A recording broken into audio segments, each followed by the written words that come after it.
क्षितिजचं पहिलं प्रेम जान्हवी आणि जान्हवीचं पहिलं प्रेम क्षितिज हे दोघंच आणि हेच त्यांचं विश्व असतं. म्हणजे आपल्या लग्नात पहिल्याच दिवशी आपल्या बायकोकडून घटस्फोट मागतो. हे माझ्यासाठी फार शॉकिंग होतं, की अच्छा खरं सांगू मी माझ्या अगदी जी जवळची माझे मित्र-मैत्रिणी आहेत त्यांनाही फार सांगितलं नाहीये. सो हे सगळ्यांसाठीच मोठं सरप्राईज असणार आहे. त्या दोघांचं एकमेकांवर प्रेम होत असतं आणि लग्न गौतमीशी होतं. त्यामुळे ह्याचा परिणाम ह्या तिघांच्याही आयुष्यावर होतो.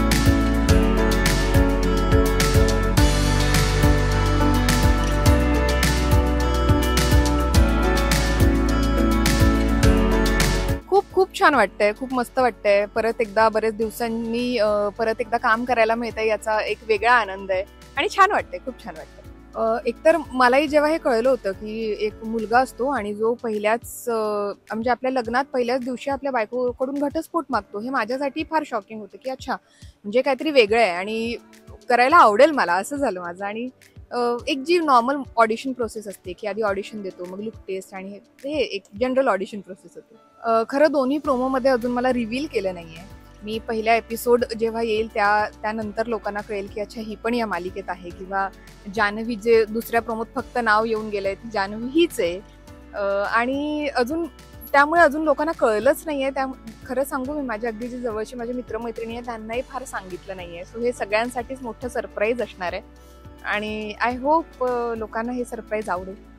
जान्हवी ही खूप मोठ्या घरातली मुलगी आहे आणि पण तिला कायम साध्या गोष्टी आणि साधेपण आवडत असतं आणि ह्याच क्षितिजच्या साधेपणाच्या ती प्रेमात पडते आणि त्या दोघांचं एकमेकांवर खूप प्रेम असतं. क्षितिजचं पहिलं प्रेम जान्हवी आणि जान्हवीचं पहिलं प्रेम क्षितिज हे दोघंच आणि हेच त्यांचं विश्व असतं. पण त्यात एक मोठं वादळ येतं आणि गोष्टी बदलतात आणि त्या वादळामुळे किंवा त्या गोष्टीमुळे त्या एका वातावरणामुळे त्या सगळ्यांची झळ या तिघांनाही बसते.